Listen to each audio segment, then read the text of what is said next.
ਵਾਹਿਗੁਰੂ ਸਾਹਿਬ JIO. ਸੋਚੈ ਸੋਚ ਨਾ ਹੋਵਈ, ਜੇ ਸੋਚੀ ਲਖ ਵਾਰ।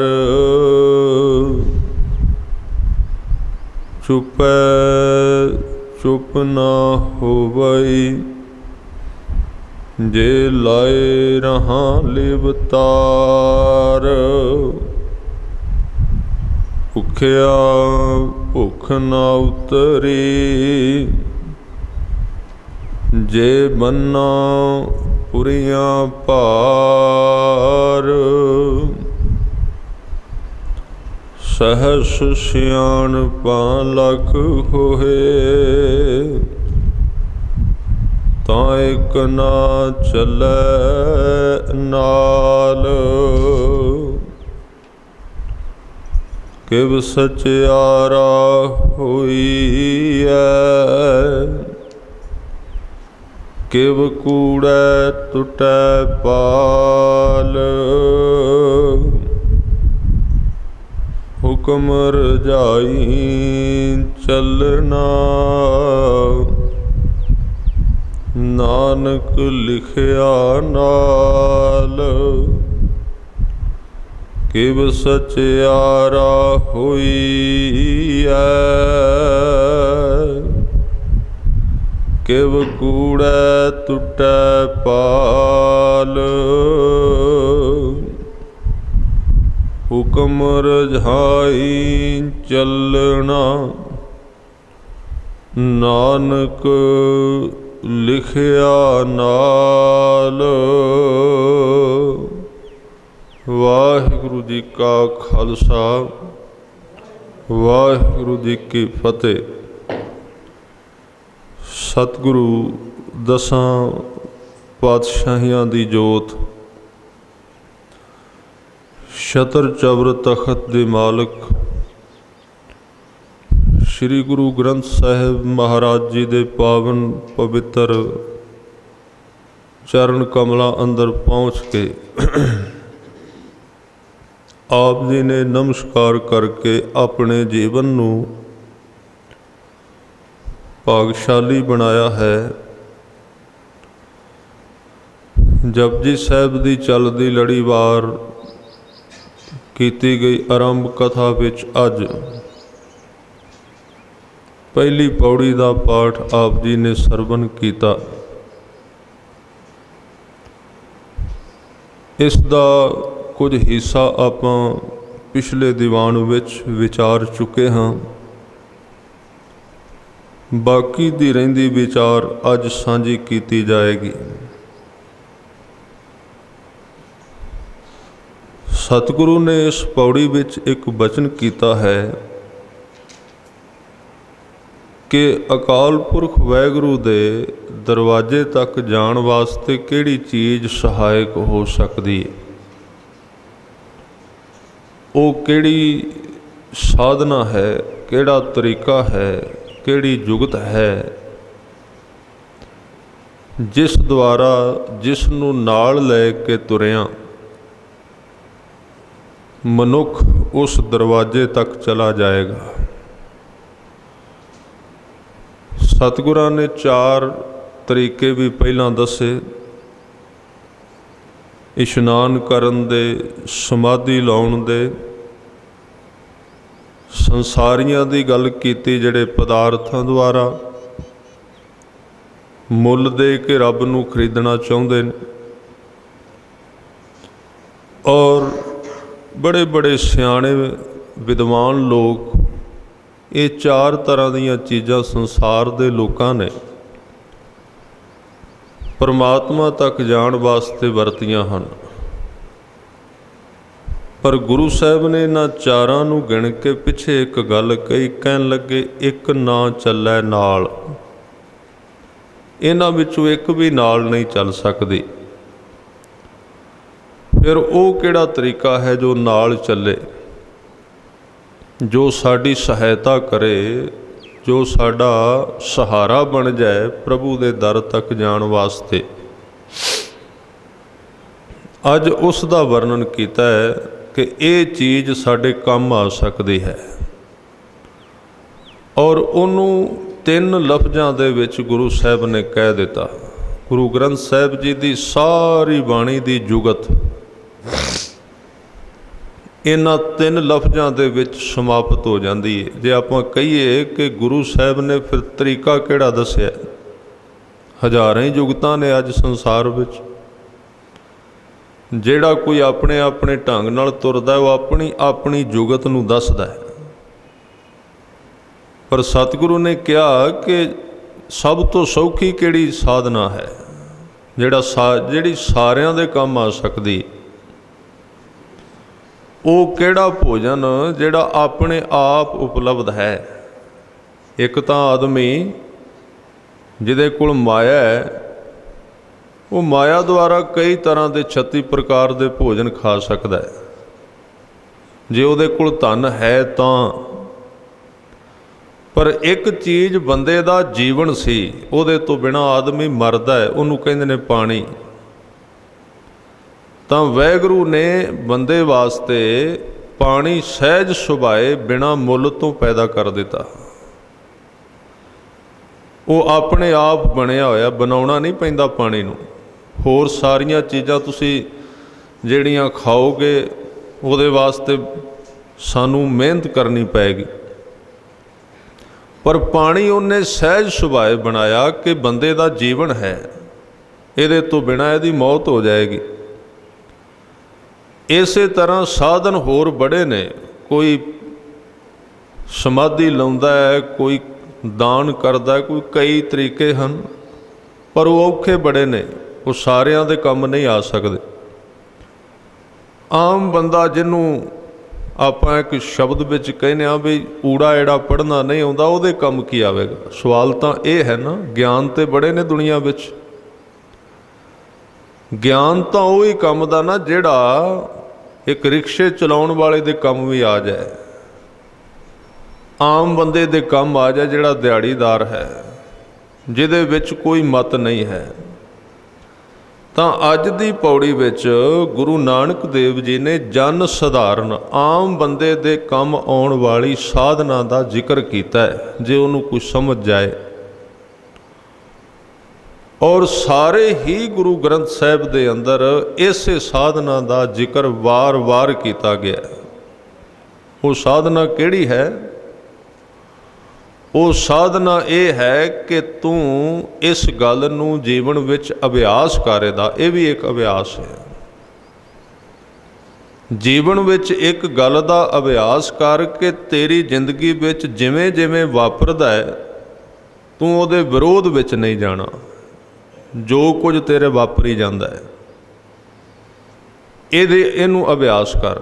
ਬਸ ਇੱਥੇ गुरु ग्रंथ साहिब जी की सारी साधना इत्थे आके ही कह लो भी सारा सिद्धांत इत्थे आके रुक जाता है कि जो कुछ जिंदगी विच जिमें जिमें चल रहा है वो तू प्रवान कर लै। बस ये है साधना, लंबी नहीं है।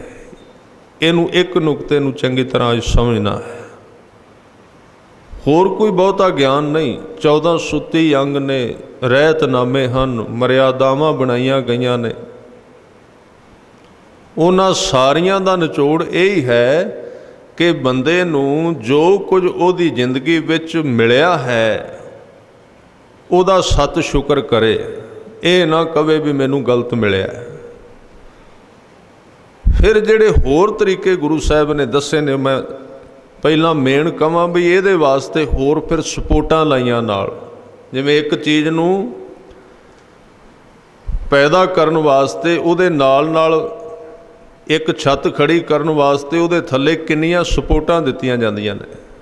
मसला तो छत खड़ी करन दा है ना। हुण जिस छत दे थल्ले असीं बैठे हाँ, जिदण ये बनाउणी सी, इहनूं आकाश विच खड़ी करन वास्ते कित्थों गल तुरी?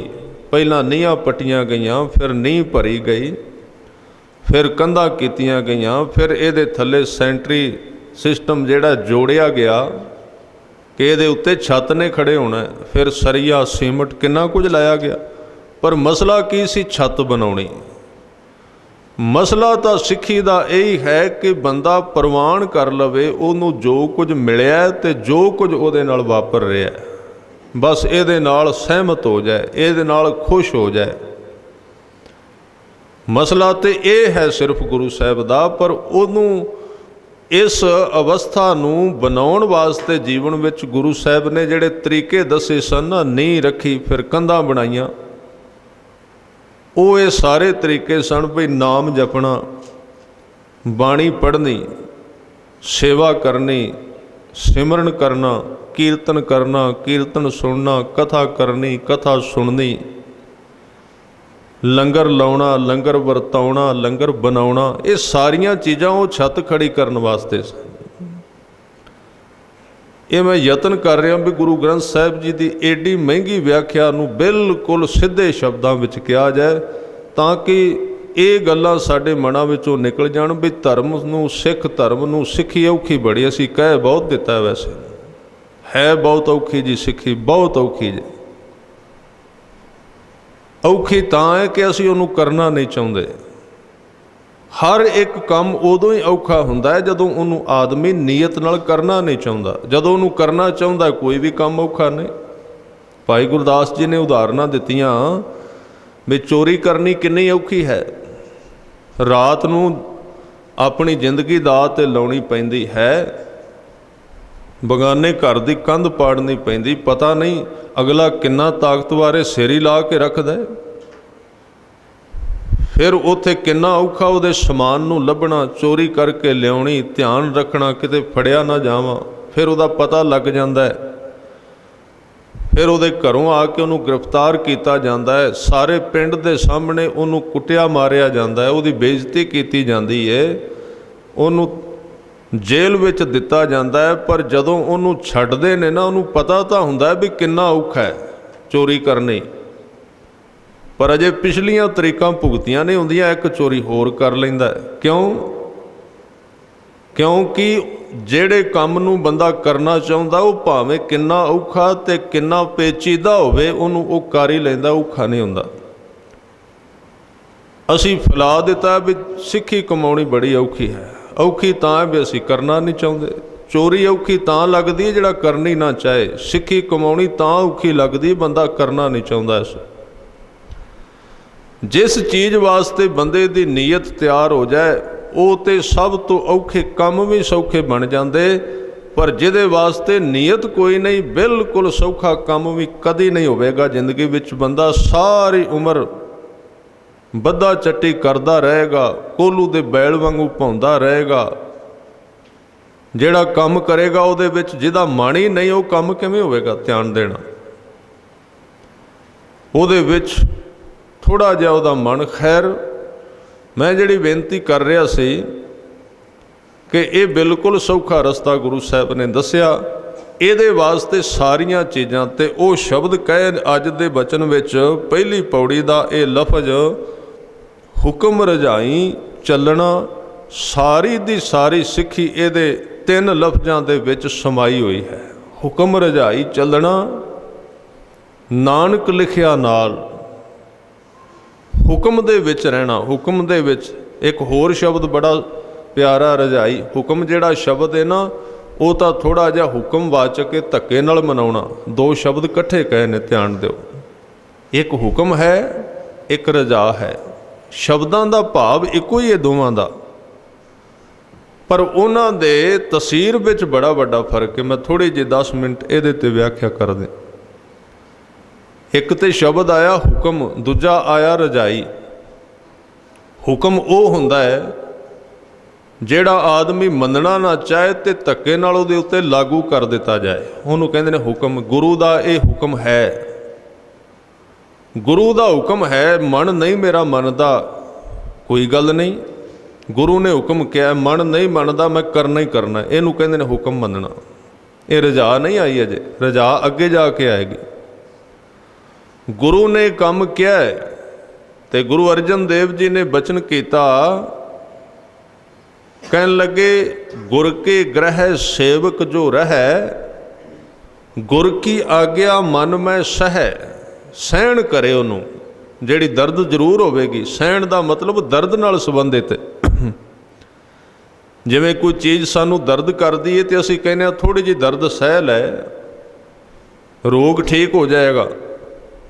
ਤਾਂ ਜਦੋਂ ਗੁਰੂ ਨੇ ਕਿਹਾ ਨਾ ਸਵੇਰ ਤੋਂ ਲੈ ਕੇ ਸ਼ਾਮ ਤੱਕ ਦੇ ਸਿੱਖ ਨੂੰ ਕੰਮ ਦੱਸੇ, ਉਹਦੇ ਵਿੱਚ ਕੰਮ ਸਣ ਵੀ ਸਵੇਰੇ ਅੰਮ੍ਰਿਤ ਵੇਲੇ ਉੱਠ। ਮਨ ਨਹੀਂ ਕਹਿੰਦਾ, ਸਰੀਰ ਨਹੀਂ ਮੰਨਦਾ, ਪਰ ਸਹਿਣਾ ਪਏਗਾ, ਗੁਰੂ ਦਾ ਹੁਕਮ ਹੈ। ਇੱਥੋਂ ਗੱਲ ਸ਼ੁਰੂ ਹੋਵੇਗੀ। ਮਨ ਨਾ ਮੰਨੇ, ਸਰੀਰ ਨਾ ਮੰਨੇ, ਗੱਲ ਪੱਕੀ ਨਹੀਂ ਮੰਨੇਗਾ। ਇਹ ਨਾ ਕਦੀ ਵੀ ਸੋਚਣਾ ਕਿ ਮੇਰਾ ਮਨ ਤੇ ਮੇਰਾ ਸਰੀਰ ਉੱਠ ਕੇ ਕਹੇਗਾ ਬਈ ਚਲੋ ਤੁਸੀਂ, ਮੈਂ ਤੇਰੇ ਨਾਲ ਆ, ਇਹ ਕੰਮ ਸਿੱਖੀ ਕਮਾ ਲਈ ਆ, ਕਦੀ ਨਹੀਂ ਕਹੇਗਾ, ਬਿਲਕੁਲ ਨਹੀਂ ਹੈ। ਤਾਂ ਹੀ ਤੇ ਕਹਿ ਦਿੱਤਾ ਗੁਰੂ ਨੇ, ਸਿਰ ਪਹਿਲਾਂ ਮੈਨੂੰ ਦੇ ਦੇ, ਸਿੱਖੀ ਫਿਰ ਸ਼ੁਰੂ ਹੋਵੇਗੀ। ਸਿੱਖੀ ਦੀ ਆਰੰਭਤਾ ਉੱਥੇ ਹੁੰਦੀ ਜਿੱਥੇ ਬੰਦੇ ਦਾ ਮਨ ਤੇ ਸਰੀਰ ਪਾਸੇ ਹੋ ਜਾਂਦਾ ਹੈ। ਸੱਚਾਈ ਹੈ, ਮਨ ਤੇ ਸਰੀਰ ਦੀ ਕਹਾਣੀ ਜਿੱਥੇ ਟੁੱਟ ਜਾਂਦੀ ਹੈ, ਉੱਥੋਂ ਸਿੱਖੀ ਦੀ ਆਰੰਭਤਾ ਹੋ ਜਾਂਦੀ ਹੈ। ਤਾਂ ਇਹ ਸਭ ਤੋਂ ਪਹਿਲਾਂ ਗੁਰੂ ਦਾ ਹੁਕਮ ਇੱਕ ਐਸਾ ਹੈ ਜਿੱਥੇ ਮਨ ਤੇ ਸਰੀਰ ਰਾਜੀ ਨਹੀਂ, ਉਹ ਕੰਮ ਕਰਨਾ, ਉਹਦੇ ਉਲਟ ਚੱਲਣਾ। ਸੰਘਰਸ਼ ਹੈ ਜ਼ਿੰਦਗੀ ਦਾ, ਨਾ ਮਨ ਉੱਥੇ ਰਾਜੀ, ਨਾ ਸਰੀਰ ਰਾਜੀ। ਹੁਣ ਅਸੀਂ ਤਾਂ ਇੰਨੀਆਂ ਕਮਜ਼ੋਰੀਆਂ ਨਾਲ ਭਰੇ ਹੋਏ ਹਾਂ, ਸਾਡੇ ਸਿਰ ਦੇ ਉੱਤੇ ਸਮਾਜ ਦਾ ਵੀ ਡੰਡਾ ਹੈ। ਲੋਕ ਇਸ ਤਰ੍ਹਾਂ ਨੇ, ਮੈਂ ਇਸ ਤਰ੍ਹਾਂ ਕਿਵੇਂ ਕਰਾਂ? ਗੁਰੂ ਜਿਵੇਂ ਕਹਿ ਰਿਹਾ, ਮਨ ਮੇਰਾ ਨਹੀਂ ਮੰਨਦਾ, ਮੈਂ ਕਿਵੇਂ ਮੰਨਾਂ ਗੁਰੂ ਦਾ ਹੁਕਮ? ਮੇਰਾ ਸਰੀਰ ਨਹੀਂ ਮੰਨਦਾ, ਤਾਂ ਉੱਥੇ ਗੁਰੂ ਦਾ ਹੁਕਮ ਮੰਨਣਾ ਪਏਗਾ। ਹੁਕਮ ਦਾ ਅਰਥ ਹੈ ਜੋ ਨਹੀਂ ਚਾਹੁੰਦਾ, ਆਪਣੀ ਚਾਹਤ ਨੂੰ ਮਾਰਨ ਦਾ ਯਤਨ ਕਰਨਾ, ਉਹਨੂੰ ਕਹਿੰਦੇ ਗੁਰੂ ਦਾ ਹੁਕਮ ਮੰਨਣਾ ਹੈ। ਆਪਣੀ ਚਾਹਤ, ਜੋ ਮੈਂ ਚਾਹੁੰਦਾ ਉਹ ਮੈਂ ਨਹੀਂ ਕਰਾਂਗਾ। ਇੱਕ ਤਰ੍ਹਾਂ ਨਾਲ ਆਪਣੇ ਹੱਥ ਨਾਲ ਆਪਣਾ ਸਿਰ ਵੱਢਣ ਵਾਲੀ ਗੱਲ ਹੈ। ਆਪਣੇ ਆਪ ਨੂੰ ਖਤਮ ਕਰਨਾ ਹੈ, ਸਹਿਜੇ ਸਹਿਜੇ ਇਸ ਚਾਹਤ ਨੂੰ ਮਾਰਦੇ ਜਾਣਾ, ਕਿਉਂਕਿ ਇਹ ਸਾਰੀ ਜ਼ਿੰਦਗੀ ਦੇ ਦੁੱਖ ਦੀ ਇਹ ਮਾਂ ਹੈ ਜਿਹੜੀ ਸਾਡੀ ਚਾਹਤ। ਸਾਰੀ ਜ਼ਿੰਦਗੀ ਦੇ ਦੁੱਖਾਂ ਦੀ ਮਾਂ ਇਹ ਹੈ ਜਿਹਦੇ ਤੋਂ ਅਸੀਂ ਛੁੱਟਣ ਵਾਸਤੇ ਦੇਗ ਵੀ ਕਰਾਉਂਦੇ ਹਾਂ, ਪਾਠ ਵੀ ਕਰਾਉਂਦੇ ਹਾਂ। ਸੱਚਾਈ ਇਹ ਹੈ, ਜ਼ਿੰਦਗੀ ਵਿੱਚ ਜਿੰਨੇ ਦੁੱਖ ਨੇ, ਜ਼ਿੰਦਗੀ ਅੰਦਰ ਜਿੰਨਾ ਵੀ ਜੀਵਨ ਦੇ ਵਿੱਚ ਉਪਦਰਵ ਹੈ, ਉਹਦੀ ਮਾਂ ਹੈ ਸਾਡੀ ਚਾਹਤ ਕਿ ਮੈਂ ਜੋ ਕੁਝ ਚਾਹੁੰਦਾ ਉਸੇ ਤਰ੍ਹਾਂ ਹੋ ਹੀ ਜਾਏ। ਇਹਦੇ ਵਿੱਚੋਂ ਸਾਰੇ ਦੁੱਖ ਨਿਕਲਦੇ ਨੇ। ਤੇ ਜਿੱਦਣ ਸੁੱਖ ਨਿਕਲਣਾ ਜ਼ਿੰਦਗੀ ਵਿੱਚੋਂ, ਉਸ ਦਿਨ ਇੱਥੋਂ ਨਿਕਲਣਾ ਕਿ ਜੋ ਕੁਝ ਤੂੰ ਚਾਹੁੰਦਾ ਮੈਂ ਉਹੀ ਕਰਨ ਲਈ ਤਿਆਰ ਹਾਂ। ਸੰਘਰਸ਼ ਮੁੱਕ ਗਿਆ, ਖਤਮ ਹੋ ਗਈ ਕਹਾਣੀ, ਦੁੱਖ ਖਤਮ ਹੋ ਗਿਆ। ਜੋ ਕੁਝ ਮੈਂ ਚਾਹੁੰਦਾ ਉਸੇ ਤਰ੍ਹਾਂ ਹੀ ਵਾਪਰੀ ਜਾਏ, ਜੋ ਕੁਝ ਮੈਂ ਸੋਚਿਆ ਉਸ ਤਰ੍ਹਾਂ ਹੀ ਹੋਣਾ ਚਾਹੀਦਾ। ਜੇ ਉਸ ਤਰ੍ਹਾਂ ਨਹੀਂ ਹੋ ਰਿਹਾ ਤਾਂ ਮੈਂ ਉਹਦੇ ਨਾਲ ਰਾਜੀ ਨਹੀਂ ਹਾਂ। ਮਨਮੁਖ ਦੀ ਨਿਸ਼ਾਨੀ ਹੈ। ਇਹ ਹੈ ਸਿੱਖੀ ਦੀ ਵਿਪਰੀਤ ਭਾਸ਼ਾ। ਮੈਂ ਇਹ ਨਹੀਂ ਚਾਹੁੰਦਾ, ਮੈਂ ਇਸ ਤਰ੍ਹਾਂ ਨਹੀਂ ਚਾਹੁੰਦਾ। ਇੱਕ ਸੱਜਣ ਦੀ ਬੜੀ ਗਾਥਾ ਮਸ਼ਹੂਰ ਹੈ, ਮਨੋਵਿਗਿਆਨਕਾਂ ਨੇ ਲਿਖੀ ਹੈ ਕਿ ਉਸ ਬੰਦੇ ਦਾ ਚਿਹਰਾ ਕਰੂਪ ਸੀ, ਬਹੁਤ ਜ਼ਿਆਦਾ ਚਿਹਰਾ ਕਰੂਪ ਸੀ, ਉਹਦਾ ਰੰਗ ਠੀਕ ਨਹੀਂ ਸੀ। ਕਹਿੰਦੇ ਨੇ ਉਹਦੇ ਘਰ ਦੀ ਇੱਕ ਸਾਈਡ ਦੇ ਉੱਤੇ ਸ਼ੀਸ਼ਿਆਂ ਦੇ, ਟੁੱਟੇ ਹੋਏ ਸ਼ੀਸ਼ਿਆਂ ਦਾ ਢੇਰ ਲੱਗਾ ਹੋਇਆ ਸੀ। ਬੜੇ ਟੁੱਟੇ ਹੋਏ ਸ਼ੀਸ਼ੇ ਉਹਦੇ ਘਰ ਵਿੱਚ ਪਏ ਸਨ। ਲੋਕ ਆਉਂਦੇ ਕਬਾੜੀ ਖਾਨੇ ਵਾਲੇ, ਉਹਨਾਂ ਨੂੰ ਪਤਾ ਸੀ ਵੀ ਇਸ ਘਰ ਵਿੱਚ ਉਹ ਟੁੱਟੇ ਹੋਏ ਸ਼ੀਸ਼ੇ ਬਹੁਤ ਮਿਲਦੇ ਨੇ।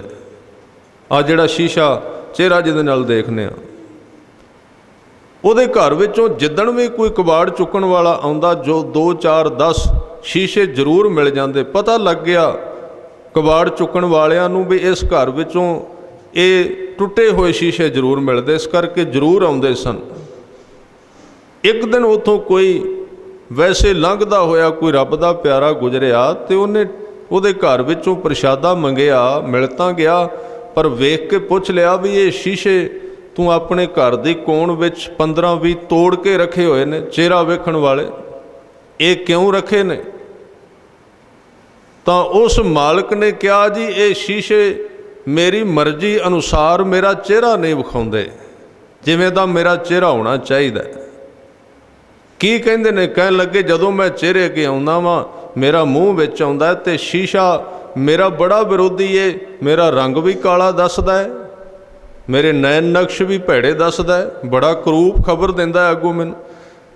ਤਾਂ ਉਹ ਜਦੋਂ ਵੀ ਸ਼ੀਸ਼ਾ ਵੇਖਦਾ ਸੀ, ਉਹ ਆਪਣੇ ਬਦ ਰੂਪ ਨੂੰ ਦੇਖ ਕੇ, ਭੈੜੇ ਚਿਹਰੇ ਨੂੰ ਦੇਖ ਕੇ ਸ਼ੀਸ਼ੇ ਨੂੰ ਵੱਟਾ ਮਾਰ ਕੇ ਤੋੜ ਦਿੰਦਾ ਸੀ। ਇਹਨੇ ਕ੍ਰੋਧ ਵਿੱਚ, ਗੁੱਸੇ ਵਿੱਚ ਇਸ ਤਰ੍ਹਾਂ ਹੁੰਦਾ ਹੈ। ਆਦਮੀ ਦੇ ਪਾਗਲ ਹੋਣ ਦੀ ਸੰਭਾਵਨਾ ਤੇ ਬੜੀ ਹੈ ਨਾ ਸੰਸਾਰ ਵਿੱਚ। ਇੱਥੇ ਤਾਂ ਥੋੜ੍ਹੇ ਜਿਹੇ ਲੋਕ ਤੇ ਪਾਗਲ ਉਹ ਨੇ ਜਿਹੜੇ ਪਾਗਲ ਹਨ ਅਸਲ ਵਿੱਚ, ਜਿਨ੍ਹਾਂ ਦਾ ਦਿਮਾਗ ਠੀਕ ਨਹੀਂ।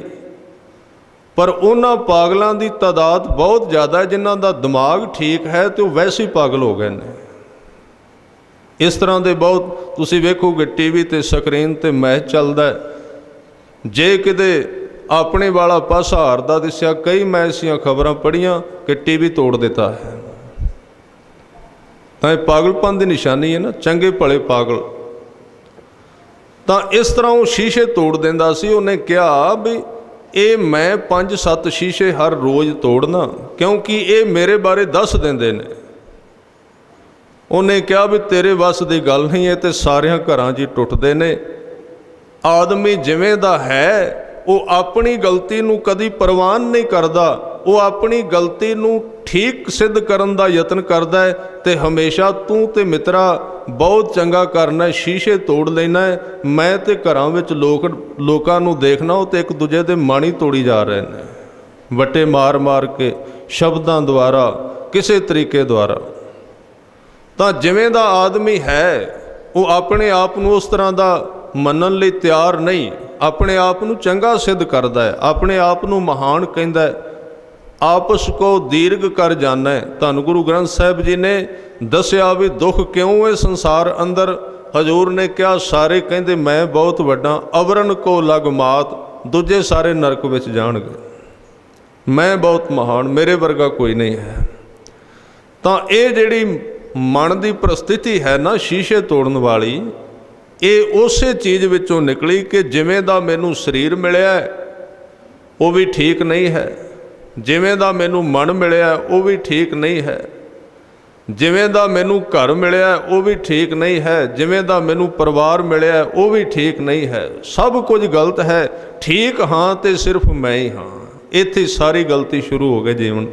ਇਹ ਹੁਕਮ ਰਜਾਈ ਚੱਲਣ ਤੋਂ ਦੂਰ ਦੀ ਗੱਲ ਹੈ, ਇਹ ਸਿੱਖੀ ਤੋਂ ਦੂਰ ਜਿਉਣ ਦੀ ਗੱਲ ਹੈ ਕਿ ਬੰਦਾ ਜੀਵਨ ਵਿੱਚ ਵਾਪਰ ਰਹੀ ਹਰ ਇੱਕ ਘਟਨਾ ਦੇ ਵਿਰੋਧ ਵਿੱਚ ਰਹਿੰਦਾ ਹੈ, ਸਾਰੀ ਉਮਰ ਦੁਖੀ ਰਹਿੰਦਾ ਹੈ। ਤਾਂ ਇਸ ਤਰ੍ਹਾਂ ਜਿਹੜਾ ਪ੍ਰਵਾਨ ਨਹੀਂ ਕਰਦਾ ਜ਼ਿੰਦਗੀ ਦੇ ਅੰਦਰ, ਮੈਂ ਬੇਨਤੀ ਕਰਾਂ ਵੀ ਸ਼ਰਧਾ ਨਾ ਟੁੱਟ ਜਾਏ। ਨਾ ਕਿਸੇ ਪਾਠ ਨੇ ਕੁਝ ਸਵਾਰਨਾ ਸਾਡਾ, ਨਾ ਕਿਸੇ ਅਰਦਾਸ ਨੇ ਕੁਝ ਸਵਾਰਨਾ। ਹਾਂ ਆਰਜੀ ਤੌਰ ਤੇ ਗੁਰੂ ਤੇ ਨਹੀਂ ਨਾ ਕਰਦਾ। ਦੁੱਖ ਆਵੇਗਾ ਤੁਸੀਂ ਅਰਦਾਸ ਕਰਾਓ, ਪਾਠ ਕਰਾਓ, ਦੇਗ ਕਰਾਓ। ਤੇ ਸਤਿਗੁਰੂ ਨੂੰ ਪਤਾ ਹੈ ਵੀ ਜਿਹਦੇ ਨਾਲ ਦੁੱਖ ਹਟਦਾ ਹੈ ਉਹ ਦਵਾਈ ਇਹਨੇ ਖਾਣੀ ਨਹੀਂ। ਮੇਰੇ ਕੋਲੋਂ ਮੰਗ ਰਿਹਾ ਦੁੱਖ ਹਟ ਜਾਏ, ਗੁਰੂ ਫਿਰ ਵੀ ਪੈਜ ਰੱਖਦਾ ਹੈ ਵੀ ਚੱਲ 2, 4, 10 ਵੀ ਦਿਨਾਂ ਵਾਸਤੇ ਹਟਾ ਦਿਆਂਗਾ। 10 ਵੀ ਦਿਨਾਂ ਵਾਸਤੇ ਤੇਰਾ ਮੈਂ ਕਾਰਜ ਰਾਸ ਕਰ ਦੇਣਾ ਮਿੱਤਰਾ, ਸਦਾ ਵਾਸਤੇ ਨਹੀਂ ਰਹਿਣਾ। ਕਿਉਂਕਿ ਤੂੰ ਮੇਰੇ ਕੋਲ ਆਇਆ ਵੀ ਮੇਰੀ ਜ਼ਿੰਦਗੀ ਵਿੱਚੋਂ ਸਾਰੇ ਕੰਡੇ ਮੁੱਕ ਜਾਣ, ਮੇਰੀ ਜ਼ਿੰਦਗੀ ਦੇ ਵਿੱਚੋਂ ਸਾਰੇ ਕਿੱਕਰ ਮੁੱਕ ਜਾਣ। ਬਾਬਾ ਫਰੀਦ ਜੀ ਨੇ ਕਿਹਾ ਕਿ ਲੋੜਾਂ ਦਾਖ ਬਿਜੋਰੀਆਂ, ਕਿੱਕਰ ਬੀਜੈ ਜੱਟ। ਹੰਡਾ ਉਹਨੂੰ ਚਾਹੁੰਦਾ ਹੈ, ਪੈਂਦਾ ਲੋੜਾ ਪੱਟ। ਉਹ ਜਿਹੜਾ ਹੈ ਜ਼ਿਮੀਂਦਾਰ ਹੈ, ਕਿੱਕਰ ਬੀਜਦਾ ਹੈ ਤੇ ਕਿਸੇ ਦੇ ਖੇਤ ਵਿੱਚ ਕਿੱਕਰ ਸੀ ਜਿਹਨੂੰ ਬੜੀ ਲੰਬੀਆਂ ਸੂਲਾਂ ਲੱਗਦੀਆਂ। ਉਹਨੇ ਕਿਸੇ ਦੀ ਇੱਕ ਵਾਰੀ ਸਹਾਇਤਾ ਲਈ, ਆਪਣੇ ਮਿੱਤਰ ਦੀ, ਆਪਣੇ ਭਰਾ ਦੀ, ਵੀ ਮੇਰੇ ਖੇਤ ਵਿੱਚ ਕਿੱਕਰਾਂ ਦੇ ਰੁੱਖ ਬੜੇ ਨੇ, ਮੇਰੀ ਸਹਾਇਤਾ ਕਰ, ਮੈਂ ਪੁੱਟ ਦੇਣੇ ਨੇ। ਜਦੋਂ ਮੈਂ ਆਪਣੇ ਖੇਤ ਵਿੱਚ ਵਾਹੀ ਖੇਤੀ ਕਰਨਾ, ਵਾਪਸ ਮੁੜਦਿਆਂ ਨੂੰ 2-4 ਸੂਲਾਂ ਮੇਰੇ ਪੈਰਾਂ ਨੂੰ ਜ਼ਰੂਰ ਲੱਗ ਜਾਂਦੀਆਂ। ਤੂੰ ਮੇਰੇ ਸਹਾਇਤਾ ਕਰ, ਮੈਂ ਆਪਣੇ ਖੇਤ ਵਿੱਚੋਂ ਕਿੱਕਰ ਪੁੱਟ ਦੇਣੇ ਨੇ। ਉਹਨੇ ਕਿਹਾ ਕੋਈ ਗੱਲ ਨਹੀਂ, ਮੈਂ ਸਹਾਇਤਾ ਕਰ ਦਿਆਂਗਾ।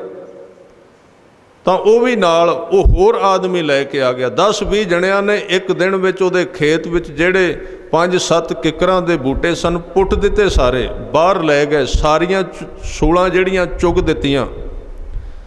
ਬੜਾ ਖੁਸ਼, ਔਰ ਇਹ ਵੀ ਕਿ ਹੁਣ ਖੇਤ ਵਿੱਚੋਂ ਮੈਨੂੰ ਸੂਲ ਨਹੀਂ ਲੱਗੇਗੀ ਕਦੀ। ਉਹ ਤਾਂ ਪੁੱਟ ਕੇ ਚਲੇ ਗਿਆ ਇੱਕ ਦਿਨ, ਪਰ ਹੁਣ ਉਹਦੀ ਆਦਤ ਦਾ ਕੌਣ ਇਲਾਜ ਕਰੇ ਜਿਹਨੇ ਆਪਣੀ ਜੇਬ ਹੀ ਕਿੱਕਰਾਂ ਦੇ ਬੀਜ ਨਾਲ ਭਰੀ ਹੋਈ ਸੀ। ਉਹਦੀ ਆਦਤ ਸੀ 2-4 ਬੀਜ ਜ਼ਰੂਰ ਬੀਜਣੇ ਕਿੱਕਰ ਦੇ ਹਰ ਰੋਜ਼। ਉਹਨੂੰ ਕੌਣ ਹਟਾਉਂਦਾ? ਪੁੱਟਣ ਵਾਲਿਆਂ ਨੇ ਤੇ ਰੁੱਖ ਪੁੱਟੇ, ਬੀਜ ਥੋੜੀ ਕੱਢੇ ਸੰਜੇਬ ਵਿੱਚ। ਅਸੀਂ ਗੁਰੂ ਕੋਲ ਆਉਂਦੇ ਹਾਂ ਵੀ ਸਾਨੂੰ ਦੁੱਖਾਂ ਦੇ ਕੰਡੇ ਵੱਜਦੇ ਨੇ ਪਏ, ਸਾਨੂੰ ਦੁੱਖ ਬੜੇ ਨੇ, ਸਾਡੇ ਨਾਲ ਅਨਿਆਂ ਬੜਾ ਹੈ, ਸਾਡੇ ਨਾਲ ਧੱਕਾ ਬਹੁਤ ਹੋ ਰਿਹਾ।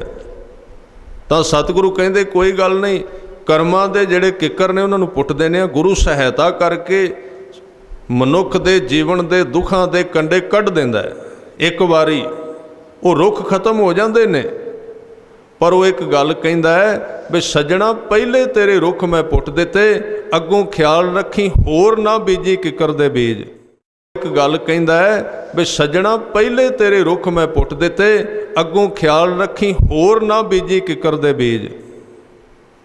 ਪਰ ਬੰਦੇ ਦੇ ਮਨ ਦਾ ਕੀ ਇਲਾਜ ਹੈ, ਜਿਨੇ ਆਪਣੀ ਜੇਬ ਭਰੀ ਹੋਈ ਇਹਨਾਂ ਕਿੱਕਰ ਦੇ ਕੰਡਿਆਂ ਦੇ ਨਾਲ, ਤੇ ਮੁਲਾਇਮ ਵੀ ਬੜੇ ਨੇ ਉਹਦੀਆਂ ਫਲੀਆਂ। ਤੁਸੀਂ ਵੇਖਣਾ ਜਦੋਂ ਕਿੱਕਰ ਬੀਜਿਆ ਜਾਂਦਾ ਹੈ, ਉਹਦੇ ਬੀਜ ਤੇ ਹੱਥ ਮਾਰ ਕੇ ਵੇਖਣਾ, ਬੜਾ ਮੁਲਾਇਮ, ਬੜਾ ਸਵਾਦ ਆਉਂਦਾ ਬੀਜਣ ਲੱਗਿਆ। ਜਦੋਂ ਆਦਮੀ ਕਿਸੇ ਨੂੰ ਦੁਖੀ ਕਰਦਾ ਉਦੋਂ ਉਹਨੂੰ ਖੁਦ ਨੂੰ ਬੜਾ ਸਵਾਦ ਆਉਂਦਾ ਹੈ, ਪਰ ਉਹਨੂੰ ਇਹ ਪਤਾ ਨਹੀਂ ਅੱਜ ਦਾ ਸਵਾਦ ਤੇਰੇ ਜੀਵਨ ਦਾ ਨਰਕ ਬਣ ਜਾਏਗਾ।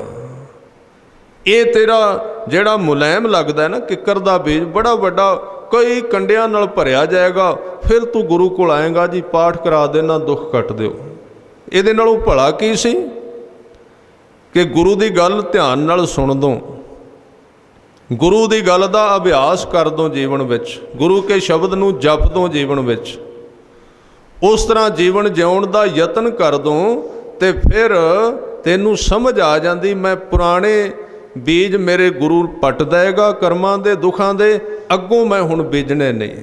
ਇਹ ਸਾਰੀ ਜਿਹੜੀ ਵਿਚਾਰ ਤੁਹਾਡੇ ਨਾਲ ਸਾਂਝੀ ਕੀਤੀ ਏ ਗੁਰੂ ਅਰਜਨ ਦੇਵ ਜੀ ਦੇ ਇੱਕ ਸ਼ਬਦ ਦੀਆਂ 2 ਪੰਕਤੀਆਂ ਦੀ ਵਿਸਤਾਰ ਵਿਆਖਿਆ ਹੈ, ਜਿਹਦੇ ਵਿੱਚ ਹਜ਼ੂਰ ਨੇ ਕਿਹਾ ਕਿ ਪਿਛਲੇ ਔਗੁਣ ਬਖਸ਼ ਲੈ ਪ੍ਰਭ ਆਗੇ ਮਾਰਗ ਪਾਵੈ। ਅਸੀਂ ਕਹਿੰਦੇ ਹਾਂ ਪਿਛਲੇ ਬਖਸ਼ ਲਵੋ, ਅਗਲਾ ਮਾਰਗ ਠੀਕ ਨਹੀਂ ਕਰਨਾ। ਅਸੀਂ ਆਹ ਦੁੱਖ ਕੱਟ ਦਿਓ, ਸਿਰ ਤੇ ਰੱਖੋ ਹੱਥ, ਗੁਰੂ ਕੋਲ ਗਏ, ਗੁਰਮੁਖਾਂ ਕੋਲ ਚਲੇ ਗਏ, ਰੱਖੋ ਸਿਰ ਤੇ ਹੱਥ, ਦੁੱਖ ਕੱਟ ਦਿਓ ਸਾਰੇ।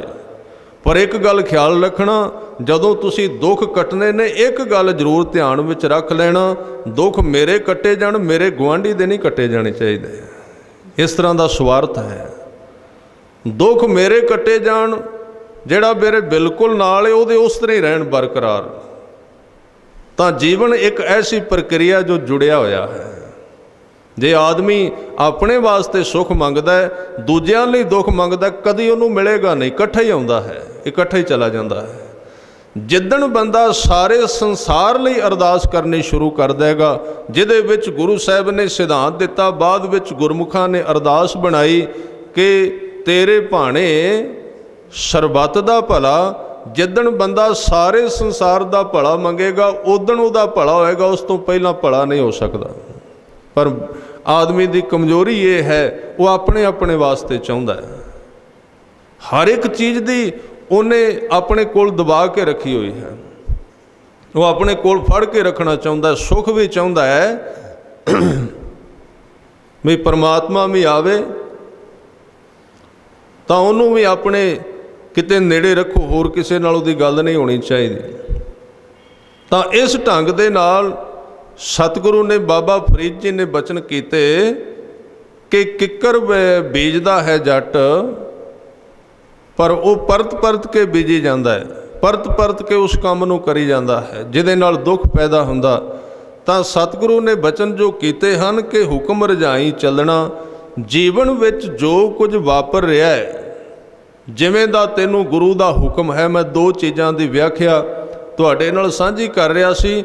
ਪਹਿਲਾਂ ਗੁਰੂ ਦਾ ਹੁਕਮ ਮੰਨਣਾ ਪਏਗਾ, ਜੋ ਮੇਰਾ ਮਨ ਨਹੀਂ ਵੀ ਕਰਦਾ, ਗੁਰੂ ਦੇ ਹੁਕਮ ਹੈ ਵੀ ਇਸ ਤਰ੍ਹਾਂ ਤੂੰ ਕਰਨਾ ਹੈ, ਤੇ ਉਹ ਕੰਮ ਇਹਨੂੰ ਕਰਨਾ ਹੀ ਪਏਗਾ। ਪਹਿਲਾਂ ਜਦੋਂ ਇਸ ਤਰ੍ਹਾਂ ਗੁਰ ਕੇ ਗ੍ਰਹਿ ਸੇਵਕ ਜੋ ਰਹਿ, ਗ੍ਰਹਿ ਕਹਿੰਦੇ ਨੇ ਘਰ ਨੂੰ, ਇਸ ਤਰ੍ਹਾਂ ਜਿਹੜਾ ਸਿੱਖ ਆਪਣੇ ਨਾ ਮਨ ਦੀ ਪਰਵਾਹ ਕਰੇ, ਨਾ ਸਰੀਰ ਦੀ ਪਰਵਾਹ ਕਰੇ, ਨਾ ਸਮਾਜ ਦੀ ਪਰਵਾਹ ਕਰੇ, ਜੋ ਕੁਝ ਗੁਰੂ ਨੇ ਕਿਹਾ ਉਹਨੂੰ ਮੰਨੀ ਜਾਏ, ਉਹਦੇ ਉੱਤੇ ਫੁੱਲ ਚੜਾਈ ਜਾਏ, ਔਰ ਉਹ ਵੀ ਮੰਨੀ ਜਾਏ ਜਿਹੜੀ ਗੱਲ ਉਹਦੀ ਸਮਝ ਵਿੱਚ ਨਾ ਵੀ ਆਵੇ एक दिन ऐसा आवेगा भी हुक्म मनदियां मनदियां रजा दी समझ आनी शुरू हो जाएगी। ये दो लफ्ज ने, जपजी साहिब नूं जदों भी पढ़ोगे ना दोवां नूं ध्यान नाल पढ़ना। हुक्म रजाई दो शब्द ने, बड़ा फर्क इन्हां विच।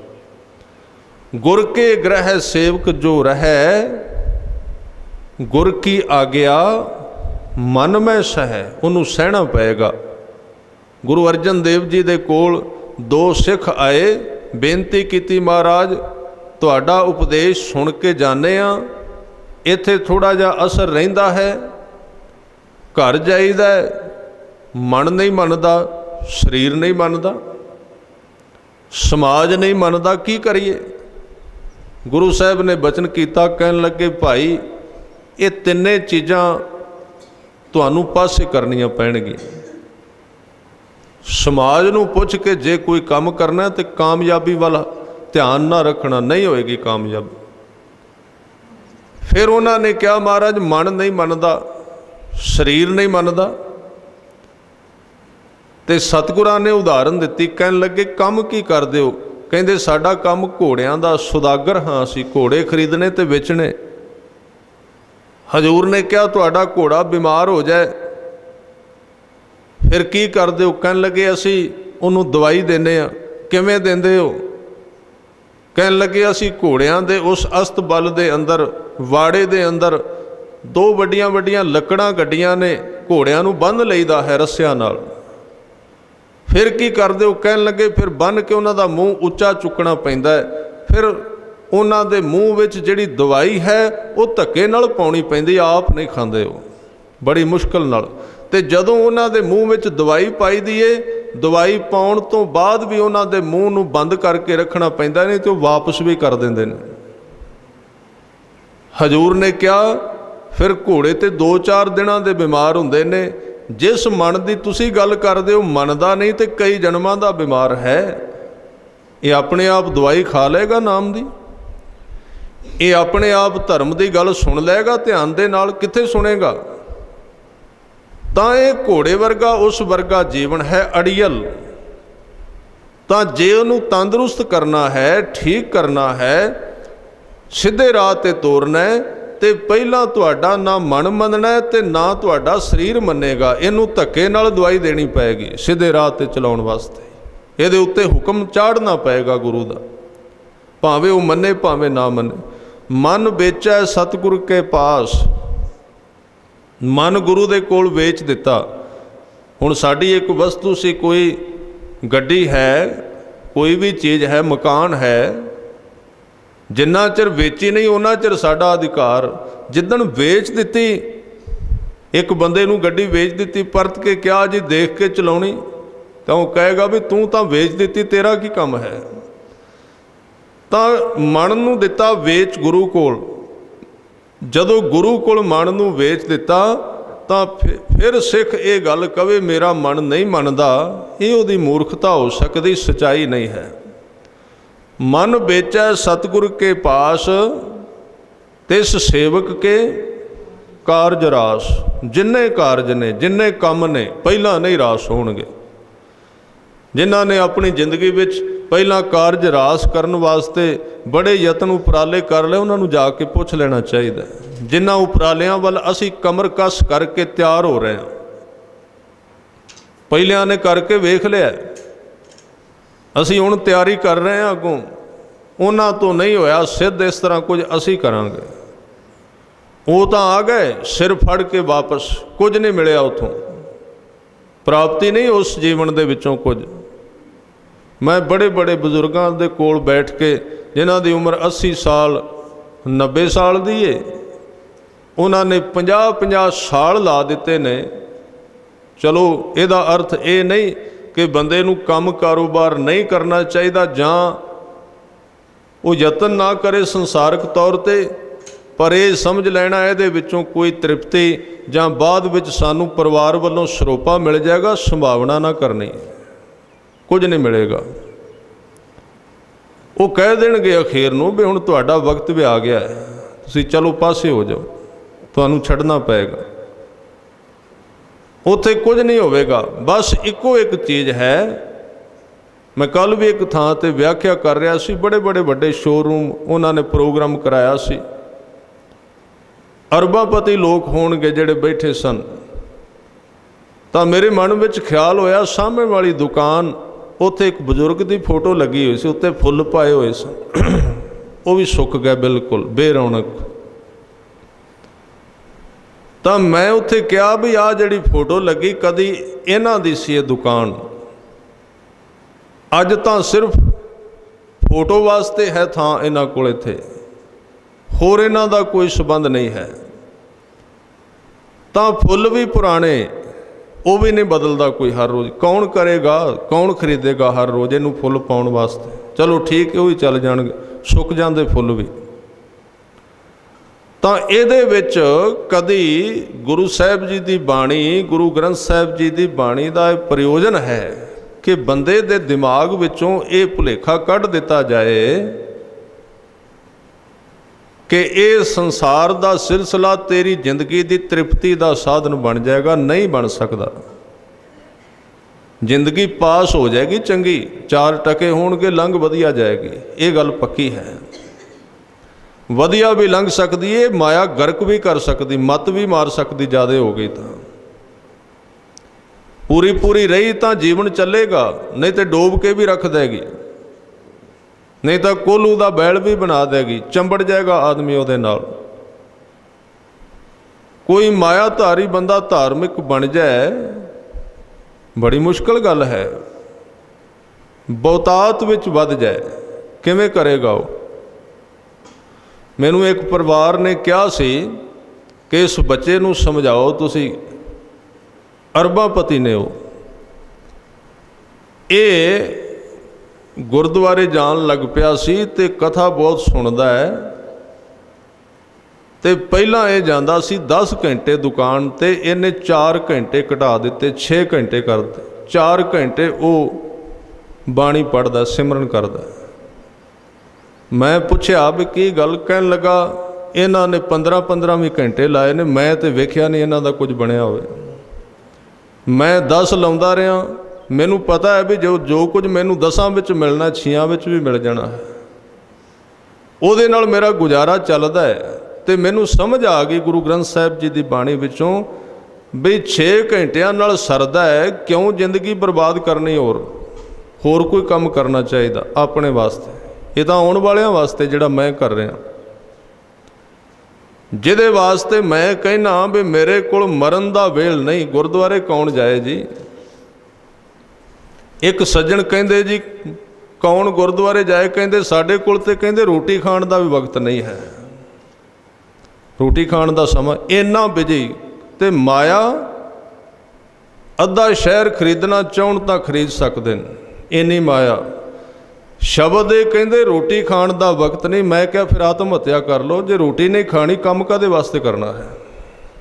जे शरीर नूं नहीं चलाउणा, जे तुहाडे कोल शरीर दा रेस्ट भी नहीं, शरीर दा कोई तुहाडे कोल घुम्मण फिरन वास्ते समा भी नहीं, तुसी सैर भी नहीं कर सकदे, साल बाद कदी शहर छड्ड के तुसी 2-4-10 दिनां लई किसे अपने गुरुद्वारे अस्थान ते भी नहीं जा सकदे, तो कादे वास्ते जिउं रहे हो तो किहदे वास्ते ढेर ला रहे हो?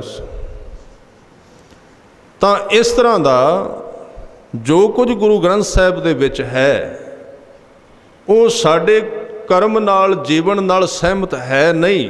असी पाठां दे विचों भी माया दे ढेर लभ रहे हैं, होर कुछ भी नहीं है। वो भी साडा तरीका यही है।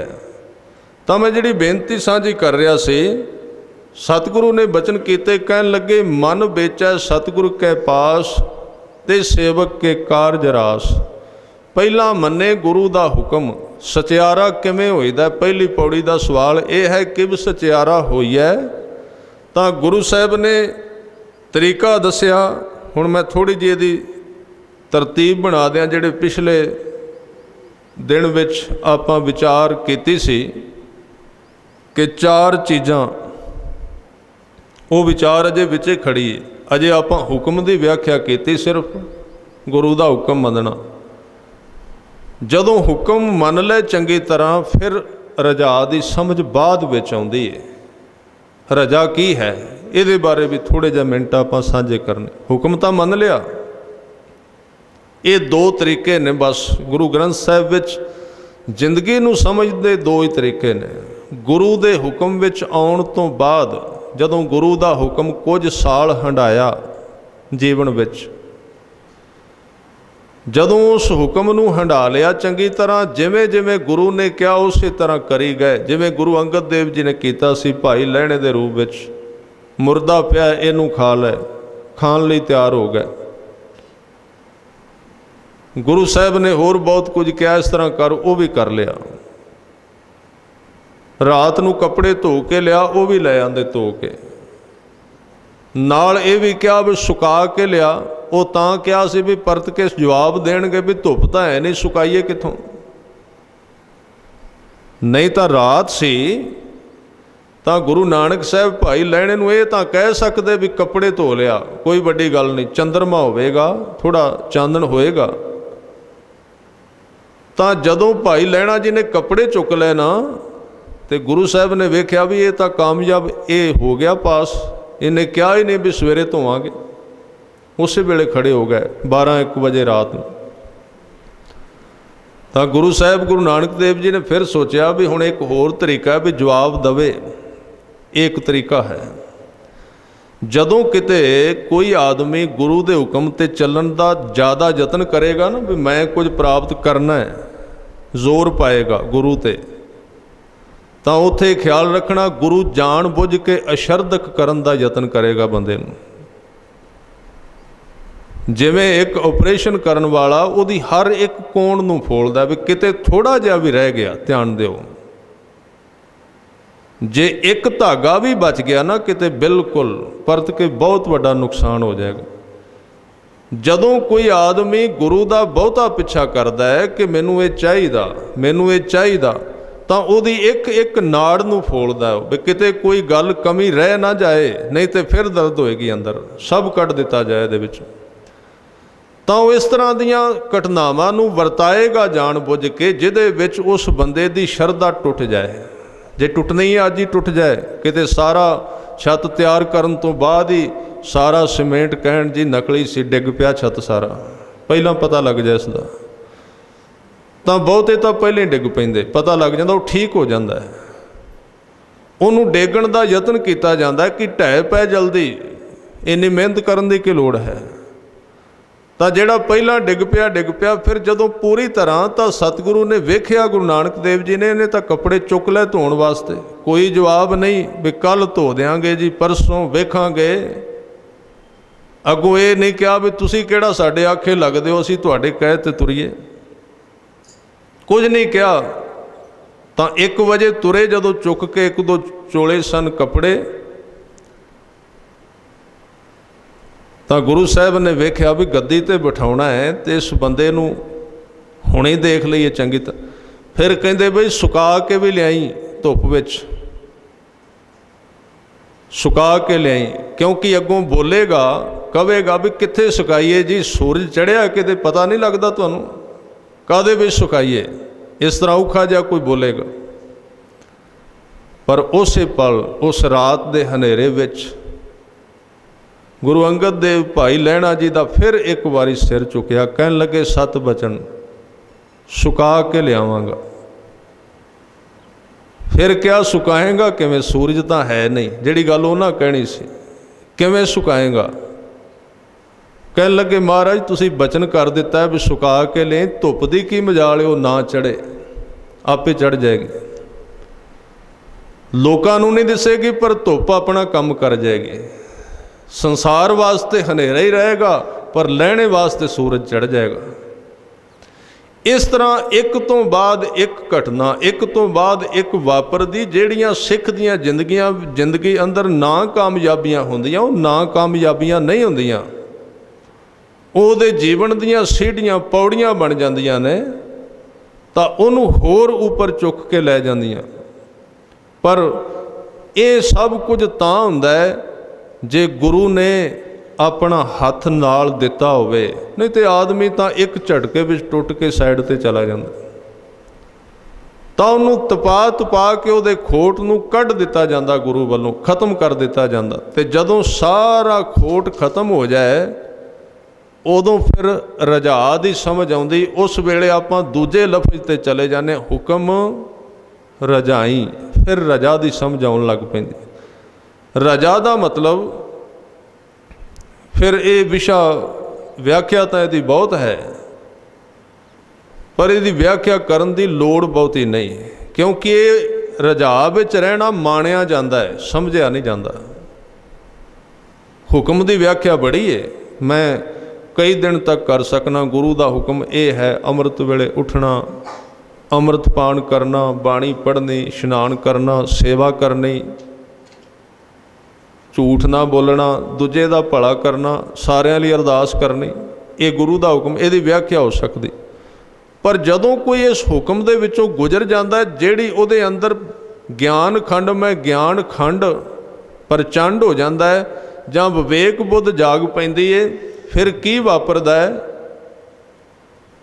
ਕਿ ਜਿਵੇਂ ਕਿਸੇ ਦੇ ਫੋਨ ਦੇ ਉੱਤੇ ਕਾਲ ਆ ਰਹੀ ਹੈ, ਕੋਈ ਬੰਦਾ ਤੁਹਾਡੇ ਨਾਲ ਗੱਲ ਕਰਨੀ ਚਾਹੁੰਦਾ ਪਰ ਤੁਸੀਂ ਉਹਨੂੰ ਚੁੱਕਦੇ ਨਹੀਂ, ਉਹ ਕਰਨਾ ਚਾਹੁੰਦਾ, ਤੁਹਾਡਾ ਉਹਦੇ ਨਾਲ ਸੰਪਰਕ ਨਹੀਂ ਬਣੇਗਾ। ਸਾਰਾ ਕੁਝ ਠੀਕ ਹੈ, ਸਭ ਕੁਝ ਠੀਕ ਹੈ, ਕਰਨ ਵਾਲਾ ਕਾਲ ਵੀ ਕਰ ਰਿਹਾ ਹੈ, ਤੁਹਾਡੇ ਕੋਲ ਮੋਬਾਈਲ ਵੀ ਹੈ, ਉਹ ਠੀਕ ਵੀ ਹੈ, ਪਰ ਜਿੰਨਾ ਚਿਰ ਤੁਸੀਂ ਉਹ ਇੱਕ ਬਟਨ ਨਾ ਦੱਬਿਆ ਆਨ ਕਰਨ ਵਾਲਾ, ਗੱਲ ਨਹੀਂ ਹੋਵੇਗੀ। ਤਾਂ ਜਿਸ ਦਿਨ ਰਜਾ ਦੇ ਅਰਥ ਨੇ ਉਸ ਬਟਨ ਤੇ ਹੱਥ ਚਲੇ ਜਾਣਾ ਜਿੱਥੋਂ ਫੋਨ ਚੁੱਕਿਆ ਜਾਂਦਾ ਹੈ ਪਰਮਾਤਮਾ ਦਾ। ਹਰ ਇੱਕ ਬੰਦੇ ਦੇ ਜੀਵਨ ਦੇ ਉੱਤੇ ਉਹਦੀ ਕਾਲ ਆ ਰਹੀ ਹੈ, ਉਹ ਸਾਡੇ ਨਾਲ ਗੱਲ ਕਰਨੀ ਚਾਹੁੰਦਾ, ਪਰ ਅਸੀਂ ਉਹ ਦੂਸਰਾ ਲਾਲ ਵਾਲੀ ਦੱਬਣੇ ਆਈ ਵਾਰ, ਫਿਰ ਪਿੱਛੇ ਚਲਾ ਜਾਂਦਾ ਜੀ, ਉਹ ਬਿਜੀ ਬਹੁਤ ਨੇ, ਹੋ ਜਾਂਦਾ ਨਾ ਇਸ ਤਰ੍ਹਾਂ। ਜਦੋਂ ਪਿੱਛੋਂ ਕਾਲ ਆਉਂਦੀ ਏ, ਜਿਹੜੇ ਬੰਦੇ ਨਾਲ ਅਸੀਂ ਗੱਲ ਨਾ ਕਰਨੀ ਹੋਵੇ ਤਾਂ ਲਾਲ ਦਬਾ ਦਿੱਤਾ ਜਾਂਦਾ ਹੈ। ਕਈ ਵਾਰੀ ਫੋਨ ਬੰਦ ਕਰ ਦੇਦਾ ਵੀ ਨਹੀਂ ਬੋਲਣਾ। ਅਕਾਲ ਪੁਰਖ ਵਾਹਿਗੁਰੂ ਦੀ ਕਾਲ ਸੰਦੇਸ਼ ਹਰ ਵਕਤ ਸਾਡੇ ਮਨ ਦੇ ਉੱਤੇ ਖੜਕ ਰਿਹਾ, ਆ ਰਿਹਾ, ਉਹਦਾ ਹੁਕਮ। ਪਰ ਬਹੁਤਿਆਂ ਦੇ ਤੇ ਫੋਨ ਹੀ ਬੰਦ ਨੇ, ਕਈਆਂ ਦੀ ਬੈਟਰੀ ਡੈਡ ਹੋ ਗਈ, ਭਰੋਸਾ ਹੀ ਕੋਈ ਨਹੀਂ ਹੈ, ਸਿੱਖੀ ਹੈ ਹੀ ਨਹੀਂ। ਕਈਆਂ ਨੇ ਤੇ ਬੰਦ ਹੀ ਕਰ ਦਿੱਤਾ, ਕਹਿਣ ਲੱਗੇ ਛੱਡੋ, ਗੁਰੂ ਦੀ ਗੱਲ ਹੀ ਨਹੀਂ ਸੁਣਨੀ। ਆਏ, ਗੱਡੀ ਬਹੁਤ ਵੱਡੀ ਦਿੱਤੀ ਗੁਰੂ ਨੇ, ਮੱਥਾ ਟੇਕਿਆ, ਆਪਣਾ ਆਪ ਵਿਖਾਇਆ ਜੀ, ਦੇਖੋ ਸਾਡੇ ਕੋਲ ਵਸਤਰ ਬੜੇ ਸੋਹਣੇ ਨੇ, ਬਹੁਤ ਕੁਝ। ਤੇ ਫਿਰ ਉੱਥੋਂ ਤੱਕ ਵੀ ਨਹੀਂ, ਫਿਰ ਗੁਰੂ ਗ੍ਰੰਥ ਸਾਹਿਬ ਦੇ ਦੁਆਲੇ ਇੱਕ ਗੇੜਾ ਵੀ ਲਾਇਆ ਵੀ ਜਿਹੜਾ ਰਹਿੰਦਾ ਉਹ ਵੀ ਦੇਖ ਲੈ ਵੀ ਅਸੀਂ ਕੌਣ ਹਾਂ। ਪਰ ਅਸੀਂ ਵਿੱਚ ਬਹਿ ਕੇ ਗੁਰੂ ਦੀ ਗੱਲ ਨਹੀਂ ਸੁਣਨੀ। ਉਹ ਫੋਨ ਕਰ ਦਿੱਤਾ ਬੰਦ, ਗੱਲ ਨਹੀਂ ਸੁਣਨੀ, ਵੈਸੇ ਅਸੀਂ ਸਿੱਖ ਹਾਂ। ਤਾਂ ਇਸ ਤਰ੍ਹਾਂ ਫਿਰ ਕਦੀ ਵੀ ਗੱਲ ਨਹੀਂ ਹੁੰਦੀ। ਤਾਂ ਹੁਕਮ ਦੇ ਅਰਥ ਨੇ ਪਰਮਾਤਮਾ ਦੀ ਕਾਲ। ਅਸੀਂ ਨਾ ਚੁੱਕੀਏ ਤੇ ਖੋਲ੍ਹ ਕੇ ਵੇਖ ਲੈਣਾ। ਜਿੱਦਣ ਕੋਈ ਸੰਤ ਬਣਦਾ ਹੈ, ਉਹਦੇ ਜੀਵਨ ਵਿੱਚੋਂ ਹਜ਼ਾਰਾਂ ਮਿਸ ਕਾਲਾਂ ਨਿਕਲਦੀਆਂ ਨੇ ਪਰਮਾਤਮਾ ਦੀਆਂ, ਤਾਂ ਉਹਦੀਆਂ ਅੱਖਾਂ ਵਿੱਚੋਂ, ਉਹਦੇ ਅੱਖਾਂ ਵਿੱਚੋਂ ਪਾਣੀ ਤਾਂ ਵਗਦਾ ਹੈ, ਬਹੁਤ ਪਛਤਾਉਂਦਾ ਉਹ। ਕਿਉਂਕਿ ਜਦੋਂ ਗੱਲ ਹੁੰਦੀ ਹੈ ਤੇ ਅਗਲਾ ਪਹਿਲਾਂ ਇਹ ਕਹਿੰਦਾ ਵੀ ਮੈਂ ਤਾਂ ਬਹੁਤ ਵਾਰੀ ਤੇਰੇ ਨਾਲ ਗੱਲ ਕਰਨ ਦਾ ਯਤਨ ਕੀਤਾ ਪਰ ਤੂੰ ਚੁੱਕਿਆ ਨਹੀਂ ਹੈ। ਤਾਂ ਉੱਥੋਂ ਬਹੁਤ ਸਾਰੀਆਂ ਨਿਕਲਦੀਆਂ। ਇਸ ਕਰਕੇ ਬਹੁਤੇ ਜਿਹੜੇ ਸੰਤ ਜਾਂ ਗੁਰਮੁਖ ਹੁੰਦੇ, ਗੁਰਸਿੱਖ, ਉਹਨਾਂ ਦੀਆਂ ਤੁਸੀਂ ਤਰ-ਬਤਰ ਅੱਖਾਂ ਵੇਖੋਗੇ, ਉਹ ਇਹੀ ਕਾਰਨ ਹੈ ਵੀ ਕਿੰਨਾ ਜੀਵਨ ਗਵਾ ਦਿੱਤਾ। ਆ ਇੱਕ ਸਵਾਸ ਦਾ ਆਵਾਜ਼ ਨਹੀਂ ਆਉਂਦੀ ਥੋੜ੍ਹੀ ਜਿਹੀ, ਇਹ ਸਾਰੇ ਸਵਾਸ ਜਿਹੜੇ ਨੇ ਕਾਲ ਹੈ, ਪਰ ਇਹਨੂੰ ਚੁੱਕਿਆ ਨਹੀਂ ਅਸੀਂ, ਸਵਾਸ ਖਤਮ ਕਰ ਦਿੱਤੇ, ਗਵਾ ਦਿੱਤੇ। ਕਿੰਨੇ ਆਏ ਤੇ ਮਿਸ ਹੋ ਗਏ, ਕਿੰਨੇ ਸਵਾਸ, ਕਿੰਨੀਆਂ ਕਾਲਾਂ ਆਏ, ਪਰਮਾਤਮਾ ਨੇ ਭੇਜੇ ਗੱਲ ਕਰਨ ਵਾਸਤੇ। ਸਵਾਸ ਹੀ ਇੱਕ ਐਸੀ ਸੰਪਰਕ ਹੈ ਜਿਹਦੇ ਰਾਹੀਂ ਜਿਹੜਾ ਜੁੜਿਆ ਹੋਇਆ ਉਸ ਦੁਨੀਆ ਨਾਲ ਤੇ ਇਸ ਦੁਨੀਆ ਨਾਲ। ਜਿੱਦਣ ਇਹ ਟੁੱਟ ਗਿਆ ਨਾ ਵਿੱਚੋਂ, ਆ ਘਰ ਵਾਲੇ 8 ਪੈਰ ਤੋਂ ਜ਼ਿਆਦਾ ਨਹੀਂ ਰੱਖਣਗੇ। ਕੋਈ ਬਹੁਤਾ ਅਮੀਰ ਹੋਇਆ ਬਰਫ਼ ਵਿੱਚ ਲਾ ਕੇ ਏਸੀ ਰੂਮ ਵਿੱਚ 4-5 ਦਿਨ ਰੱਖਣਗੇ, ਜ਼ਿਆਦਾ ਨਹੀਂ, ਕੱਢ ਦੇਣਗੇ ਬਾਹਰ। ਕਿਉਂਕਿ ਸਵਾਸ ਦਾ ਜਿਹੜਾ ਸੰਪਰਕ ਟੁੱਟ ਗਿਆ, ਇੱਥੇ ਕੋਈ ਨਹੀਂ ਰੱਖੇਗਾ। ਤਾਂ ਅਗਲੇ ਕਹਿਣਗੇ ਜਲਦੀ ਕਰੋ, ਹੁਣ ਤਾਂ ਭੋਗ ਵੀ ਤੀਜੇ ਦਿਨ ਪਾਉਣ ਲੱਗ ਪਿਆ, ਤੁਹਾਨੂੰ ਪਤਾ ਹੈ। ਉਹ ਕਹਿੰਦੇ ਜਲਦੀ ਭੁੱਲਣਾ ਚਾਹੀਦਾ ਹੈ। ਤਾਂ ਇਸ ਤਰ੍ਹਾਂ ਹੁਕਮ ਕੀ ਹੈ, ਰਜਾ ਦੀ ਸਮਝ ਕਦੋਂ ਆਉਂਦੀ ਹੈ ਕਿ ਜਦੋਂ ਕੋਈ ਆਪਣੇ ਜੀਵਨ ਵਿੱਚੋਂ ਪਰਮਾਤਮਾ ਦੇ ਸੰਦੇਸ਼ ਨੂੰ ਸੁਣਨ ਲੱਗ ਪੈਂਦਾ। ਉਹਦੀ ਵਿਆਖਿਆ ਅੱਗੇ ਆਏਗੀ, ਉਹ ਕੀ ਹੈ। ਹੁਕਮੀ ਹੋਵਣ ਆਕਾਰ, ਹੁਕਮ ਨਾ ਕਹਿਆ ਜਾਈ, ਹੁਕਮੀ ਹੋਵਣ ਜੀ, ਹੁਕਮ ਮਿਲੇ। ਸਾਰੀ ਵਿਆਖਿਆ ਬਹੁਤ ਲੰਬੀ ਹੈ। ਜਦੋਂ ਕੋਈ ਰਜਾ ਵਾਲੀ ਦਸ਼ਾ ਤੱਕ ਚਲਾ ਜਾਏ, ਰਜਾ ਵਿੱਚ ਪਹੁੰਚ ਜਾਏ, ਤਾਂ ਫਿਰ ਉਹਦੇ ਅੰਦਰੋਂ ਸੰਪਰਕ ਬਣ ਜਾਂਦਾ ਹੈ ਗੁਰੂ ਨਾਲ, ਪਰਮਾਤਮਾ ਨਾਲ। ਜ਼ਿੰਦਗੀ ਵਿੱਚ ਠੀਕ ਕੀ ਹੈ ਤੇ ਗਲਤ ਕੀ ਹੈ, ਸਾਰਾ ਉੱਥੋਂ ਸੁਣਦਾ ਹੈ। ਸਾਰੀ ਸਮਝ ਉਹਦੇ ਵਿੱਚ ਵਾਪਰ ਜਾਂਦੀ ਹੈ। ਪਾਪ ਪੁੰਨ ਦੀ ਸਾਰੀ ਉਦੋਂ ਆਉਂਦੀ ਹੈ। ਪਾਪ ਕਿਹਨੂੰ ਕਹਿੰਦੇ ਤੇ ਪੁੰਨ ਕਿਹਨੂੰ, ਜੀਵਨ ਦਾ ਪਤਾ ਹੀ ਉਦੋਂ ਲੱਗਦਾ ਹੈ। ਜਿਹੜੇ ਇਸ ਦਸ਼ਾ ਵਿੱਚ ਚਲੇ ਗਏ ਤਾਂ ਉਹਨਾਂ ਨੇ ਸਾਨੂੰ ਕਹਿ ਦਿੱਤਾ ਬਾਣੀ ਵਿੱਚ। ਕਬੀਰ ਜੀ ਦੀ ਬਾਣੀ ਪੜ੍ਹ ਕੇ ਵੇਖੋ, ਉਹ ਕਹਿੰਦੇ ਮਨੁੱਖ ਇਹ ਤਾਂ ਦੋ ਲੱਤਾਂ ਵਾਲਾ ਪਸ਼ੂ ਹੈ ਨਾਮ ਤੋਂ ਬਿਨਾਂ। ਜਿੱਦਣ ਸਮਝ ਆ ਗਈ, ਦੂਸਰੇ ਚਾਰ ਪਾਏ ਨੇ, ਜਿਨ੍ਹਾਂ ਨੂੰ ਇਹ ਪੱਠੇ ਪਾ ਰਿਹਾ, ਜਿਨ੍ਹਾਂ ਨੂੰ ਚੋਰਿਆ ਉਹ ਚਾਰ ਪੈਰਾਂ ਵਾਲੇ, ਤੇ ਵੇਖੋ ਦੋ ਪੈਰਾਂ ਵਾਲਾ ਪਸ਼ੂ ਉਹਨਾਂ ਨੂੰ ਸਾਂਭ ਰਿਹਾ ਹੈ ਨਾਮ ਤੋਂ ਬਿਨਾਂ। ਪਸ਼ੂ ਮਿਲੈ ਚੰਗਿਆਈਆਂ ਖੜ ਖਾਵੈ ਅੰਮ੍ਰਿਤ ਦੇ, ਨਾਮ ਬਿਹੂਣੇ ਆਦਮੀ ਧ੍ਰਿਗ ਜੀਵਨ ਕਰਮ ਕਰੇ। ਇਸ ਢੰਗ ਦੇ ਨਾਲ ਜਿਨ੍ਹਾਂ ਦੇ ਅੰਦਰ ਵਿਵੇਕ ਬੁੱਧ ਜਾਗੀ, ਉਹਨਾਂ ਨੇ ਪਰਮਾਤਮਾ ਦਾ ਸੰਦੇਸ਼ ਸੁਣਿਆ, ਉਹਨਾਂ ਨੂੰ ਰਜਾ ਦੀ ਸਮਝ ਆ ਗਈ, ਰਜਾ ਵਿੱਚ ਜਿਉਣ ਲੱਗ ਪਏ। ਨਾਨਕ ਲਿਖਿਆ ਨਾਲ, ਉਹ ਬਿਲਕੁਲ ਬੰਦੇ ਦੇ ਮਨ ਦੇ ਨਾਲ ਹੀ ਲਿਖਿਆ ਹੋਇਆ। ਜਿੱਥੇ ਮਨ ਹੈ ਉੱਥੇ ਹੀ ਉਹਦਾ ਸੰਦੇਸ਼ ਆ ਰਿਹਾ ਹੈ। ਇਸ ਲਈ ਕਹਿੰਦੇ ਨੇ ਮਨ ਨੂੰ ਇਕਾਗਰ ਕਰੋ। ਇਸ ਲਈ ਕਹਿੰਦੇ ਨੇ ਇਹਦੇ ਵਿੱਚ ਮਨ ਨੂੰ ਪਵਿੱਤਰ ਕਰੋ। ਪਿਛਲੀ ਜਿਹੜੀ ਵਿਆਖਿਆ ਤੁਸੀਂ ਜਿਨ੍ਹਾਂ ਨੇ ਸੁਣੀ ਉਹਨੂੰ ਜੋੜ ਲੈਣਾ ਇਹਦੇ ਨਾਲ। ਨਾਨਕ ਲਿਖਿਆ ਨਾਲ, ਉਹ ਰਜਾ ਦਾ ਸੰਦੇਸ਼ ਜਿਹੜਾ ਹੈ ਮਨ ਦੇ ਨਾਲ ਲਿਖਿਆ। ਸੁਣਿਆ ਨਹੀਂ ਜਾਂਦਾ, ਸੁਣਿਆ ਤਾਂ ਨਹੀਂ ਜਾਂਦਾ। ਚਾਰ ਕੰਮ ਕਰਨੇ ਚਾਹੀਦੇ। ਮੈਂ ਉਹਨਾਂ ਦੀ ਥੋੜ੍ਹੀ ਜਿਹੀ ਸ਼ੁਰੂ ਤੋਂ ਵਿਆਖਿਆ ਕਰਾਂ। ਸੁਣਿਆ ਜਾਏਗਾ ਕਦੋਂ? ਮਨ ਪਵਿੱਤਰ ਹੋਣਾ ਚਾਹੀਦਾ। ਪਰ ਮਨ ਇਸ ਤਰ੍ਹਾਂ ਪਵਿੱਤਰ ਨਹੀਂ ਹੁੰਦਾ। ਸੋਚੈ ਸੋਚ ਨਾ ਹੋਵੇ, ਜੇ ਸੋਚੀ ਲੱਖ ਵਾਰ। ਚਾਰ ਕੰਮ ਕਰ ਪਹਿਲਾਂ, ਮਨ ਪਵਿੱਤਰ ਹੋਵੇ, ਮਨ ਚੁੱਪ ਕਰ ਜਾਏ, ਮਨ ਵਿੱਚੋਂ ਤ੍ਰਿਸ਼ਨਾ ਖਤਮ ਹੋ ਜਾਏ, ਮਨ ਵਿੱਚੋਂ ਸਿਆਣਪਾਂ ਖਤਮ ਹੋ ਜਾਣ। ਚਾਰ ਕੰਮ ਕਰ ਪਹਿਲਾਂ, ਫਿਰ ਉਹ ਜਿਹੜਾ ਨਾਨਕ ਲਿਖਿਆ ਨਾਲ ਤੇਰਾ ਸੰਪਰਕ ਬਣੇਗਾ ਉਹਦੇ ਨਾਲ। ਪਰ ਇਹ ਜਿਹੜੇ ਸਾਧਨ ਨੇ ਇਹਨਾਂ ਨਾਲ ਨਹੀਂ ਹੋਵੇਗਾ। ਸੋਚੈ ਸੋਚ ਨਾ ਹੋਵੇ, ਜੇ ਸੋਚੀ ਲੱਖ ਵਾਰ। ਕੋਈ ਤੀਰਥਾਂ 'ਤੇ ਇਸ਼ਨਾਨ ਕਰੇ ਤਾਂ ਇਸ ਤਰ੍ਹਾਂ ਮਨ ਪਵਿੱਤਰ ਨਹੀਂ ਹੁੰਦਾ। ਮਨ ਪਵਿੱਤਰ ਹੁੰਦਾ ਗੁਰੂ ਦੇ ਹੁਕਮ ਵਿੱਚ ਤੁਰਿਆ। ਚੁੱਪੈ ਚੁੱਪ ਨਾ ਹੋਵੇ, ਜੇ ਲਾਏ ਰਹਾਂ ਲਿਵਤਾਰ। ਜੇ ਅਸੀਂ ਬੜਾ ਯਤਨ ਵੀ ਕਰੀਏ ਮਨ ਨੂੰ ਚੁੱਪ ਕਰਾਉਣ ਦਾ, ਅੱਖਾਂ ਬੰਦ ਕਰ ਲਈ, ਜੋ ਮਰਜ਼ੀ ਕਰ ਲਈ, ਮਨ ਚੁੱਪ ਨਹੀਂ ਹੁੰਦਾ। ਮਨ ਚੁੱਪ ਹੁੰਦਾ ਗੁਰੂ ਦੇ ਹੁਕਮ ਵਿੱਚ ਚੱਲਣ ਨਾਲ। ਗੁਰੂ ਦਾ ਹੁਕਮ ਕੀ ਹੈ? ਇਹ ਤਾਂ ਵਾਰ-ਵਾਰ ਕਿਹਾ ਜਾਏਗਾ, ਗੁਰੂ ਦੇ ਹੁਕਮ ਵਿੱਚ ਤੁਰਿਆ। ਭੁੱਖਿਆ ਭੁੱਖ ਨਾ ਉਤਰੀ, ਜੇ ਬੰਨਾ ਪੁਰੀਆਂ ਭਾਰ। ਜੇ ਸਾਰੀਆਂ ਪੁਰੀਆਂ ਦੇ ਭਾਰ ਪੰਡਾਂ ਬੰਨ੍ਹ ਲਈਏ ਮਾਇਆ ਦੀਆਂ, ਮਨ ਦੀ ਤ੍ਰਿਸ਼ਨਾ ਨਹੀਂ ਖਤਮ ਹੁੰਦੀ। ਤੇ ਤ੍ਰਿਸ਼ਨਾ ਖਤਮ ਹੋਣ ਤੋਂ ਬਿਨਾਂ ਉਹ ਨਾਲ ਲਿਖਿਆ ਹੋਇਆ ਹੁਕਮ ਨਹੀਂ ਸੁਣੀਦਾ। ਸਹਿਜ ਸਿਆਣਪਾ ਲੱਖ ਹੋਏ, ਤਾਂ ਇੱਕ ਨਾ ਚੱਲੇ ਨਾਲ। ਸਿਆਣਪ ਨਾਲ ਵੀ ਉਹ ਵਸ ਵਿੱਚ ਨਹੀਂ ਆਉਂਦਾ। ਮਨ ਭੋਲਾ ਹੋਣਾ ਚਾਹੀਦਾ। ਇਹ ਮਨ ਦੇ ਚਾਰ ਕੰਮ ਸਾਨੂੰ ਕਰਨੇ ਪੈਣਗੇ। ਪਹਿਲੀ ਪੌੜੀ ਵਿੱਚ ਸਪਸ਼ਟ ਕਰ ਦਿੱਤਾ ਗੁਰੂ ਸਾਹਿਬ ਨੇ, ਇਹ ਤੁਹਾਡਾ ਮੈਟਰ ਹੈ, ਇਹ ਤੁਹਾਡਾ ਹੋਮਵਰਕ ਹੈ, ਇਹਨੂੰ ਤੁਸੀਂ ਕਰਨਾ ਜਾ ਕੇ ਘਰ ਵਿੱਚ। ਇਹ ਬੜੀ ਵਾਰੀ ਅਸੀਂ ਆਹ ਸੁਣਨਾ ਪੜ੍ਹਨਾ ਸੰਸਾਰ ਕੀ ਕਾਰ ਹੈ। ਗੁਰੂ ਅਮਰਦਾਸ ਜੀ ਨੇ ਕਿਹਾ, ਜਗ ਕਊਆ ਮੁਖ ਚੁੰਚ ਗਿਆਨ। ਬੜੀਆਂ ਵਿਆਖਿਆ ਰਿਵਾਜ ਬਣ ਗਏ ਨੇ, ਕੋਈ ਕਰੀ ਜਾਂਦਾ, ਕੋਈ ਸੁਣੀ ਜਾਂਦਾ। ਸਰੋਤੇ ਹੀ ਕਥਾਵਾਚਕ ਬਣ ਗਏ ਨੇ ਸੁਣ ਸੁਣ ਕੇ, ਪਰ ਚਿਹਰੇ 'ਤੇ ਅਜੇ ਕੁਝ ਦਿਸਦਾ ਹੈ ਨਹੀਂ ਜੋ ਕੁਝ ਚਾਹੀਦਾ ਸੀ। ਤਾਂ ਇਹਨੂੰ ਇਹ ਇੱਕ ਸਬਜੈਕਟ ਦੇ ਰੂਪ ਵਿੱਚ ਕਰਨਾ ਵੀ ਚਾਹੀਦਾ। 4 ਕੰਮ ਪਹਿਲੀ ਪੌੜੀ ਵਿੱਚ ਕਹੇ।